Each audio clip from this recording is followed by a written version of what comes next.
Wow, I don't know about you, but I think that chapter was pretty exciting. Ronnie finds a new friend and gets exposed to a little bit of a gunfight, works on getting a ranch. I mean, tell you, he's got a lot of stuff going on. I think this next chapter is going to be pretty exciting. Ron Bell, Chapter 7, Finding a Friend. The next morning, it was a cold mid-January morning cold with a light wind from the west when Ronnie pulled up the collar of his too small coat. Light was just showing over the mountains when I saddled Diamond. The air still had a bite to it. Spring was still a ways off. I had already put the pack saddle on Dandy with my new panniers, along with my new rifle scabbard Sam had made, strapped on Diamond, mounted under my right leg. I was ready. Picking up the lead rope and sliding the Henry into the boot under my right leg, I clicked Diamond into a shuffle foot trot, and we were off, with my Spencer resting over both legs, ready if needed. The Applegates were all standing on the porch to see me off. It was still cold, and snow remained in some shady spots. As for staying warm, my coat was way too small. I had put on some weight and filled out a bit. Yes, I was ready for new duds. After leaving the Applegate Ranch, I made good time, but was watchful at the same time. I moved through some broken hills and had just stopped to water the horses in a small stream when I heard a rifle shot. Out of a draw, to my right and a bit downstream, came a rider running flat out. I saw him turn around and take a shot behind him. It did not take long to see he had 6 Indians on his tail. They couldn't see me because the brush along the creek had me covered.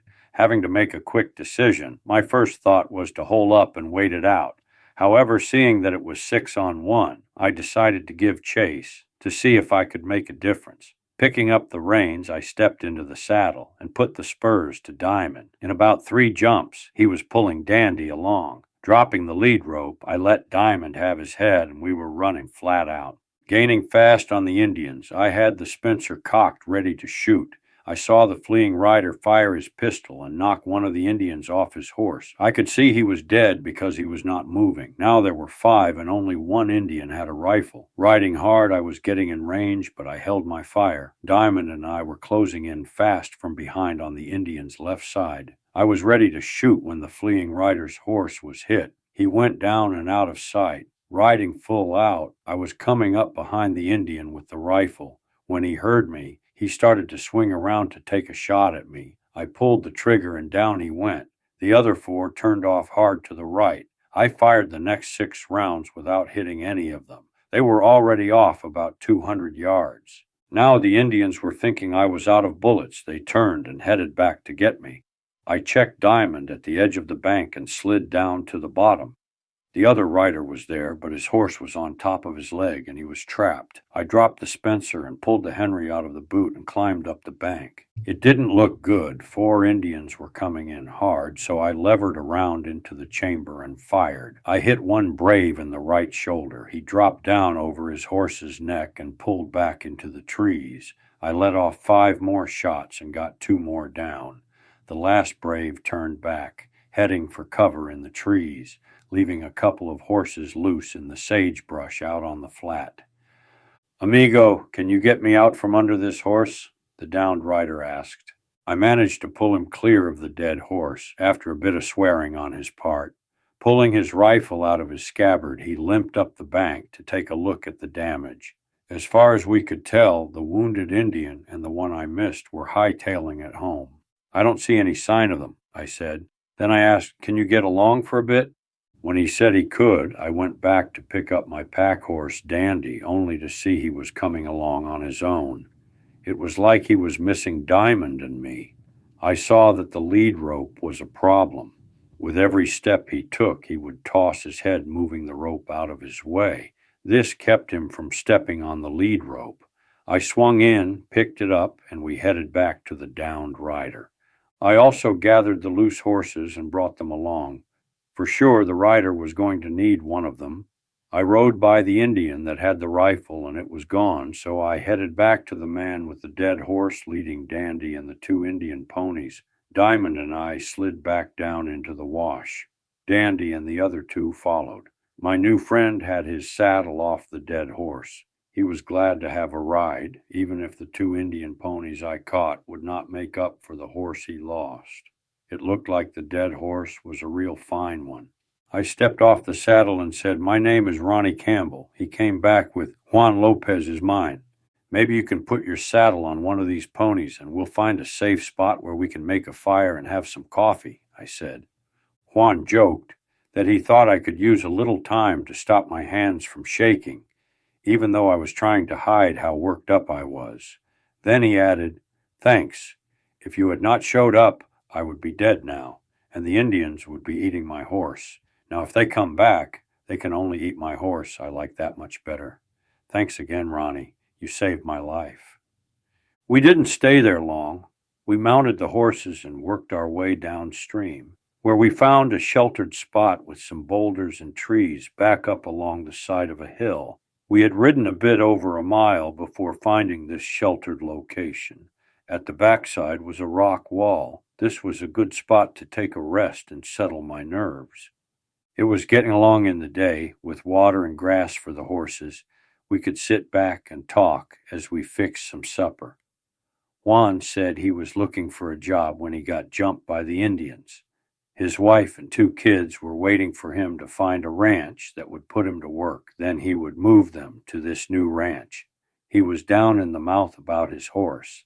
Now he was without what he called a great cutting horse. He was older than me by 6+ years, and he had been around a bit more than me. As we sat around the fire talking, he told me he had been working for a ranch, but the owner got killed, and his wife was trying to sell the ranch and its stock so she could move back east. I asked if he could read and write, and he answered, "Yes, I have been schooled some." "Well," I told him, "my ma and pa both worked with me on my schooling. We had some books and they made me read." I told him about the Indian attack on our place and how pa was killed. I also said I missed the books and my folks.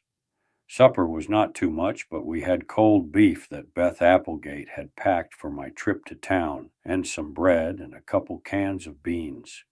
Supper was served right out of the frying pan. Life was good after surviving an Indian fight. Juan's leg was going to be okay, even if it was a little sore. We sat up late and talked about sleeping light. I brought Diamond up close to my bedroll. If anyone might come near us, he would blow and wake me up. We were so tired I don't think either of us could have heard anything. In the morning, we both woke with a start. Luck was with us. The horses were cropping grass. I asked Juan to start the fire while I took all the horses to water. After setting the picket pins in a new location on new grass, I went back to the fire. Juan had bacon in the pan, and we had a few biscuits left, so we were able to eat just fine. Life is good when you have some bacon to slap on a biscuit and are able to wipe up the grease with another biscuit. During the night, I got thinking about the ranch and the things I needed to do. Juan was 22 years old, with 2 kids and a wife and no place to go. I was 15 with an idea and I needed help. This could be a good thing for both of us. Juan was just about to saddle up so we could get started when I said, "Let's set a mite and talk. I have a problem you might be able to help me with, being that you owe me a little for saving your bacon and all." Juan just gave me a look that said, "What do you need?" I said, "I have an idea that could work to both of our advantages if we can work it out. We have some food left, so let's just sit back and talk." "Go ahead," he answered. "My idea is this: you and I may just be what each other is looking for. Let me tell you how. I think we could work out a job for you, and I get my ranch at the same time. I am a mite young to march in and file on the property I want to file on. I was mindful of not getting the gold involved in any way." Juan said, "Ronnie, the way you handled your gun on them Indians, I would not want to cross you. You may be young, but you are one tough guy." I saw that for sure. I did what I needed to do at the time, Juan. Now, this is what I think I should do. I have scouted out a good ranch with water and plenty of grass. After working for Sam and Beth Applegate, I decided to run some cattle and raise horses on my own place, and I have found that place. What do you think about that?" I asked. Juan answered with a question. Well, how do you plan to pay for the seed stock and get the rest of the startup money? I said, my folks had a little money set aside. Now that they are gone, it is mine to do with what I want. How many head of cattle does the lady you were working for have to sell? About 400 head of mixed stock. She had some young bulls, and of the 400 cows, there were about 150 of young stock. Could we go and buy the herd, sell off the older stock, and drive the young stuff over here? Juan gave me a surprised look. The money we get for the older stock, I said, will help pay for the young stock and needed startup supplies. Maybe that woman would be willing to sell her wagon and other things for a good price, just so she can get on her way. Juan, do you think you could hire some help to get this job done?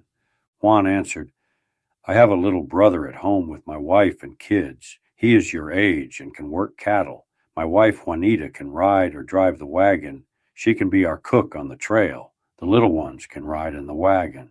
We talked for the rest of the day and into the night about how to get my ranch started.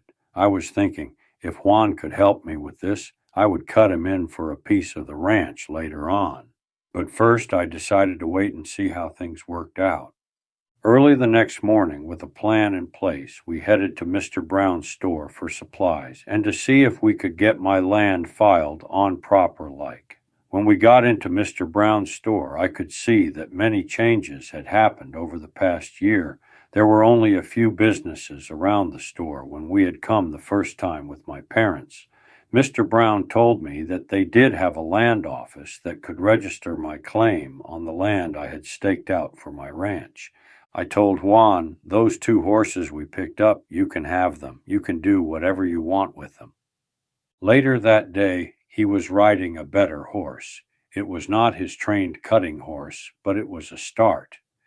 After that, Juan and I found the land office in town that Mr. Brown had told me about.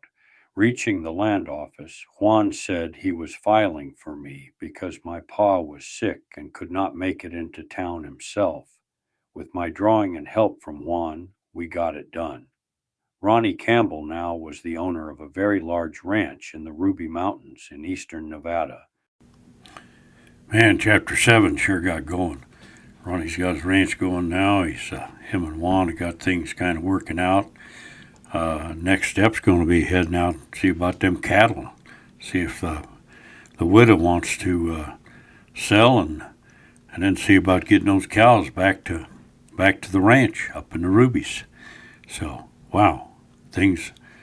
I think this next is going to be a little exciting too.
Wow, I think we got a real thing going here. Ronnie's learned a little bit about breaking horses, been up the hill running cattle, went to the bank up to the where he's going to make his ranch.